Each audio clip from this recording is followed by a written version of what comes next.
heights that it has never seen before. The future is gonna be amazing! I can't stand this bro. I can't stand this. No redeemable qualities, bro. No redeemable qualities. Like, he's not only like a fucking corrupt oligarch billionaire.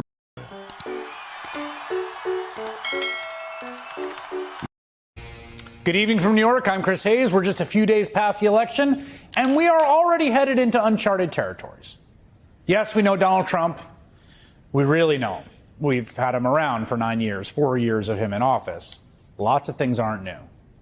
But, and I say this from a place of there's some different stuff this time. And one of the ways it's genuinely different is that he now has a kind of coterie of oligarchs, including the richest man in the world, who've kissed the ring, worked to get him elected, and are now apparently going to be running America.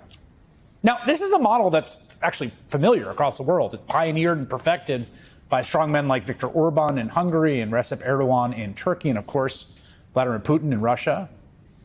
All of these. He's right, but also wrong. He's right in the sense that Donald Trump is doing that. He's wrong for saying that this is the first time he's doing that. It's not the first time he's doing that. He did this the last time as well, just so you understand. He had a cadre of incredibly wealthy people that not only funded him, but also were prominent members of his cabinet. What are we talking about? Yeah, Rex Tillerson, Scott Pruitt, Betsy DeVos, Steve Mnuchin. No disrespect to my HasanAbi head, who I talk to with regular frequency. Friend of the show, Chris Hayes, but, you know. These rulers have their little crew of corporate and industrial titans who often hold no official government titles, but do the work of the regime in ways large and small, legitimate and otherwise, in return for their access and special privileges, including squeezing the state coffers to line their own pockets. As the Atlantic's Franklin Ford puts it, the regime does the bidding of the billionaires, and in turn, the billionaires do the bidding of the regime. Power grows ever more concentrated as the owners and the corrupt leaders conspire to protect their mutual hold on it. In short order, this arrangement has the potential to deliver a double blow to the American system. It could undermine capitalism and good thing the Democrats never did that, you know, erode democracy all at once.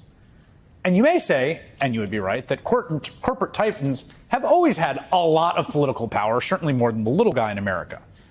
But really, this is completely different from anything we've seen before. Just look at Elon Musk. I'm not just MAGA. I'm dark, gothic MAGA. America's just not just going to be great. America is going to reach heights that it has never seen before. The future is going to be amazing. I can't stand this, bro. I can't stand this.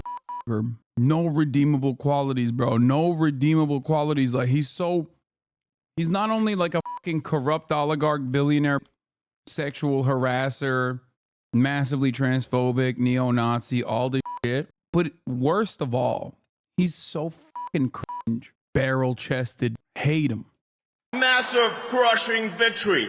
Get everyone, friends, family, people on the street. Put the signs up, put the hat on. Let's go. The wildly charismatic billionaire rocket and electric car magnate spent $130 million of his own wealth to get Trump elected. That alone is unheard of. I mean, as far as we have records of, no one's ever done that before. Musk also bought Twitter for $44 billion and drove its value into the ground. I mean, essentially setting half that money on fire, like $22 billion worth of value, in order to turn the social media platform into a right-wing propaganda machine to get Donald Trump elected. And it kind of worked. And not just to get Trump elected, but to make the world's richest man even richer. Tesla among this week's biggest gainers on the S&P, up nearly 20%, fueled, of course, by the president-elect's victory. That surge resulting in a windfall for Elon Musk, who now has a net worth of $290 billion. I mean, you see, right? You don't have to be like super sophisticated to see how like wildly corrupt this could be. Trump isn't even president. It's not even wildly corrupt, potentially. It is just wildly corrupt. The problem is, we think that wild corruption is normal process. It's capitalism. It just is, though. It is just corruption. Yet, but the mere fact he will be has investors flocking to invest in Elon Musk companies because Musk is close to the press. They know.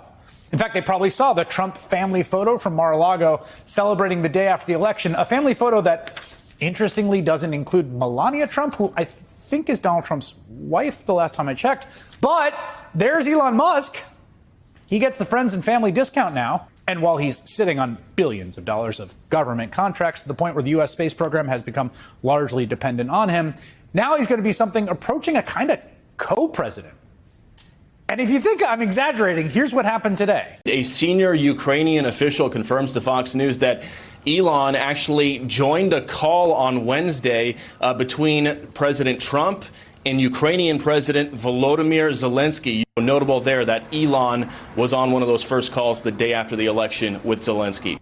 So when Donald Trump called Ukrainian President Volodymyr Zelensky on Wednesday, right? Probably one of the most consequential communications that could possibly happen. The wartime president that Trump asked to dig dirt on Joe Biden in exchange for American missiles, that guy, the first thing Trump was impeached for back in 2019, remember that guy? Okay. So when Trump calls Zelensky this week, and there's already been a bit of a record on these calls, Elon Musk was on the call too. He got to listen into negotiations between the president-elect and the head of state, and not just any head of state, but one reliant on Musk's generosity. As one official told Washington Post, Zelensky thanked Musk for the Starlink terminals Ukraine relies on for much of its military communications amid Russia's ongoing invasion. Now, I'm not saying it's a shakedown like the infamous phone call in 2019. I'm just saying that if Donald Trump and Elon Musk wanted to shake down the Ukrainian president, that would be how it starts. Probably worth remembering that headline from 2 weeks ago when the Wall Street Journal revealed that Musk has also been secretly having phone conversations with Russian President Vladimir Putin since late 2022. Probably just a coincidence. Now, late this evening, Trump's team tried to downplay the story. A single source telling NBC News that Musk just happened in on the call with Zelensky. His brief participation wasn't planned. Maybe that's true. I don't know, but that's kind of the point, right?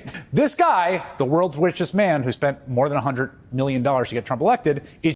Why does the media never cover Miriam Adelson in a similar vein? Miriam Adelson also spent $100 million. Interesting. Just kind of around, and he can walk in the room when the president-elect is on the phone with the world leader. This is a guy no one voted for in any election. We've not really ever seen anything like this in American politics. Yes, America has had robber barons. It's had plutocrats, politically connected captains of industry.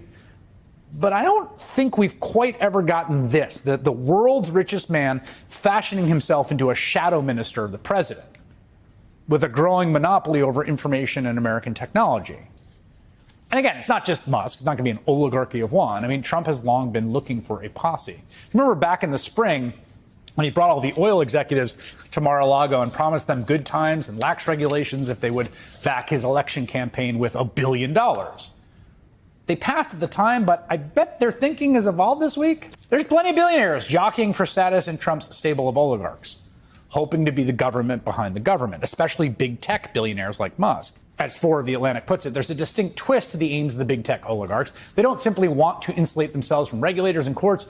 Ultimately, they want to exploit their relationship with the government in order to supplant it. They want to be the ones who gain control of programs and systems that were once the purview of the state. Their alliance with Trump is at bottom a power grab. From the people that brought you, George Soros is the puppeteer behind America, comes, it's actually good when Elon Musk is that same puppeteer. But what do you expect? These people say, Bill Gates wanted to microchip you, but they love when Elon Musk is doing Neuralink. Yeah, but Musk isn't Jewish, so hogs don't mind. I mean, Miriam Adelson is Jewish and unimaginably pro-Israel. Sheldon Adelson was Jewish and unimaginably pro-Israel. Sheldon Adelson has long been a massive funder of the GOP. No, these guys are just fucking stupid. And also beyond that, I mean, anti-Semitic or not, they don't give a shit when someone is on their side. That's my point. Billionaires, regardless of their ethnic, religious, cultural backgrounds, operate with one interest in mind, their own immediate class interest. It's that simple. They want to accumulate capital. It does not matter. So remember that.